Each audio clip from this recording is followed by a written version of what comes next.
There we are. Hello, are we recording? Hi, I'm Valerie Sorrentino, and I'm just giving this home yoga practice recording a try. And hopefully you're right here with me and ready, willing, and able to learn about how to set up your home practice. What I've been doing is I've been intending on putting together home practice through video, and I've had a few obstacles in the way, something maybe holding me back, something a stopping point here and there. And of course, now that it is a time to give this as a true give from the heart, it has become very easy to open up my computer, create some space, some time, and to offer this out. So I hope that you are here in full mind and body and ready to explore how to get your home practice started. Home practice of yoga, meditation, relaxation in order to calm the mind. So as we calm the mind, we can definitely support the body as well as the health of our mind, body, and entire home environment. So what we have going on inside is something that we carry on and have reflecting back to us outside. So it's nice that I've found this little spot for myself in my own home. So I'm going to talk to you about what it takes to start your practice. And it's going to be as simple as can be. This introductory, this free offering, this offering from the heart is really from my heart to yours so that you can take a breath, learn how to consistently be able to take a breath, release some stress and anxiety, and return to present time. That's as simple as it is. Now, in doing so, we'll keep it simple, but there are a few things that you'll want to consider. So one of the main things is where you're going to set up your practice. I've found that I just moved a few things out of the living room and I have a nice spot. This space isn't completely private. It happens to be where my husband's desk is. So he had to scoot out of here so that I could sit down and be quiet. This also is a public area. So I won't be able to get here all that often if people are coming and going or interruptions may occur, and that's okay. So I'm still sitting here today now offering up some information.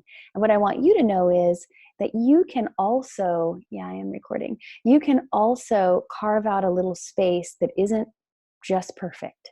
It might be a spot of heavy traffic, maybe a shared space. It might find that there's interruption here and there. But at this point in time, the question is, are you dedicated to carving out the time and the space to sit quietly on a very regular basis and quiet the noise? Just quiet the noise. And if that's even possible to do, it's an experiment. It might work, it might not, and that's okay either way. We're going to give it a try. So carving out the space and the time, knowing that it might not be perfect. A couple of things you'll want to bring to your space. I have some candles in the back, so I'll be lighting those periodically, getting into a nice habit of lighting the candle, doing the practice, blowing out the candle, and saying your gratitude, being grateful, making that wish that you want to come true each and every time. This is in and of itself the practice. So take a breath and decide if you'd like to continue on.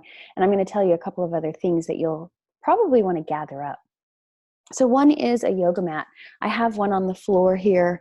It's just a simple yoga mat. I'll be showing you a little bit better, but it's a plastic or, a neoprene or it's nothing fancy. You can get a really nice high-end one with lots of graphics, or you can spread a towel down. You can spread a couple of towels down depending on your joints, if you're used to sitting on the floor or not. Even if you are used to being on the floor, a little bit of padding helps some of the bones, like the ankle bones, the sits bones, the knees, sometimes even the wrists. So to take it a step further is to have a blanket. So this is a nice one of those nice Mexican style blankets. Have one or two of these around, and you can use this for your practice. I'll be showing you how to use them. Another really great prop, it's called a prop for the practice, is a strap. So having a nice strap is something that's going to take you a long way in your practice. If you don't have a yoga strap, you probably have a hand towel or an old sock, long sock, one of those athletic knee socks. You might have a men's tie that you're willing to sacrifice or dedicate to your practice. So a nice strap elongates the arms or the legs. So if we're trying to touch our toes and we can't quite get there, we'll place a strap around the foot. A really well-known, you've probably seen this around, is a block. So this yoga block, how do we use it? It's nice because this is a foam block, and so it's nice and light and comfortable. The ones that I have been using at the studio are made out of wood, and they're nice, heavy. It's a really natural material, so very grounding. So either way, there are also blocks made out of cork that are nice. You don't even really need a block. I saw a photo, very creative, from a person I admire today in her class, and one of the students was using a cup, like a really nice big sturdy cup, to steady herself. So we'll go through how and when to use these props. Right now, and there's one last, let's see, 2, 3 other props that we can use. One is a bolster, so a nice big orange bolster or a firm pillow. If you don't have a bolster or a firm pillow, I would consider getting one. A couple of resources that I have I can tell you about, and I really love these. They're locally made, manufactured, and distributed from some really wonderful women that I know. I'd be happy to tell you the resources and then support each other, right? The other props are more for the inner practice. So the mala strand, this is one that I use. It's a strand of 108 beads. You can get seeds or any kind of gemstone, or you may even have in your practice, you may have a rosary, which is a wonderful thing for prayer. And this is a sort of a prayer. It's more of a meditation or a mantra practice. And so I'll talk to you about that if I get the feedback that you would like to know more. And the last prop that I use, I really love this tool. These are all tools for the practice, is the bell. I just love this. This is one of my favorite tools, something that I use in my personal practice on a very regular basis.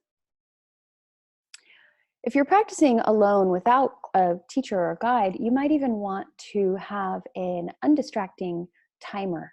So your phone might not be that timer because we can easily pick it up and look at it or get an indication or a notification, a call, a text, or even just go shopping. But instead, you might want an egg timer or some type of timer so that you can start your practice, plan the amount of time you'll take, and then have that ending in place and complete your practice on a daily basis. So this is just that tutorial of what types of props you'll need. What I love about yoga is you don't really need any of them. You can practice just this mind and this body wherever you are. So we'll do that today. The outcome that I'm looking for in offering this as an invitation to create what you've probably always been wanting to create. Right? I know I've been wanting to create this tutorial series of home practices for the people out there that I know, the people I work with, and then the people that I'm going to be working with in the future. I may not know you yet. So in other words, it's something that's been on my mind, and here I am. So this might be something that's been on your mind, learning a little bit more, practicing a little bit more steadiness, a little bit more frequently, in the comfort of your own home. A lot of people I know that come to the studio really want to amp up or ground their home practice ability. And myself, I have the same fluctuations that go on. I like to have a really steady practice. I have periods of time that my home practice is very steady. And then that's that window of time that I would prefer to go out and to be in a group and be in collective energy. At this point in time, we're all in this collective energy. There's this huge stirring. There's a massive amount of cylindrical force, of chaotic energy going on. But it seems to be unifying and pulling everyone together into this same place. This place, it's time to go within. So I'd like to show you how to do that very briefly for this first video. And really, we'll be using some breathing techniques, for anchoring and clearing and calming the mind and the body through adjusting the nervous system into a more peaceful state of being, tapping into the parasympathetic nervous system. There's a really good chance that we're in the sympathetic nervous system, which is a higher state of stress, maybe a little higher state of alertness, but not so, not practicing awareness or mindfulness. We're more on guard, more ready to survive. So with that note, we can always go into more depth in the esoterics of chakra systems, healing systems, theory, all kinds of things, including the theory of your environment and how it affects you. But for today, we'll keep it very simple and just offer the breathing in through the nose and breathing out through the nose. So we can even give it a try. As you're sitting here, become aware of the space that you're sitting in. Within you, the base of the body, feeling the external body, the internal body, feeling the breath entering into the body through the nose and exiting through the nose. If this feels uncomfortable or unfamiliar, then absolutely open the mouth, breathe in through the nose, exhale through the mouth. Do this as often as you need to. It's considered a cleansing breath or a clearing breath. And then when you're ready, close the lips and breathe in through the nose. Relax the teeth and the jaw. You might even close the eyes a bit. So when we close the eyes, we don't want to get lost in space, in thought, in emotions, in past, in future. We want to have the eyes closed, still remaining very present to this breath now.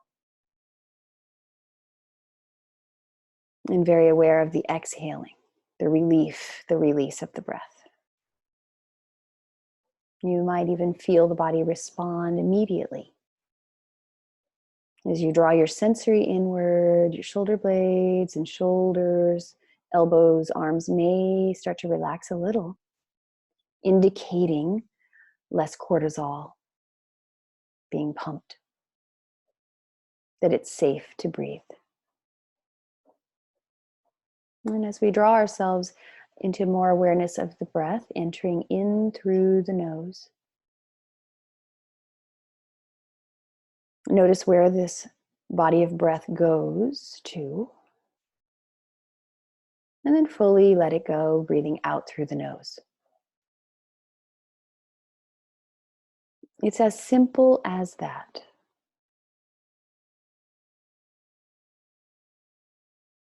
Give yourself the time. Right now we have the time, don't we? So we're utilizing, we're directing our energy during this time. So pulling the breath in and releasing it out. This is a strengthening of the inner body, the nervous system, the immune system. It's a cleansing technique, cleaning out through breath.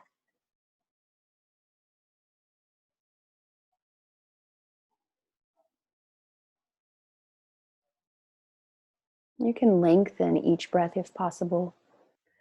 The work here, the objective, the goal is to return to present time, the awareness of this moment now, inhaling, exhaling, and being aware of when we travel away from present time, traveling through the past, searching somewhere in the future. We call that worry or regret. We call that melancholy or anxiety. We can call it fond memory, and we can call it excitement, but just monitor, see where you are. And then return to present time, here, breathing in this breath and letting it go.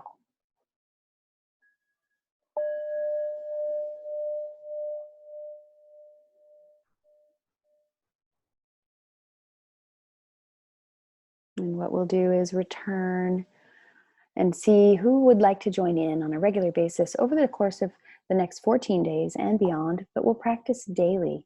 I'll even practice, if I get interest, more than once a day.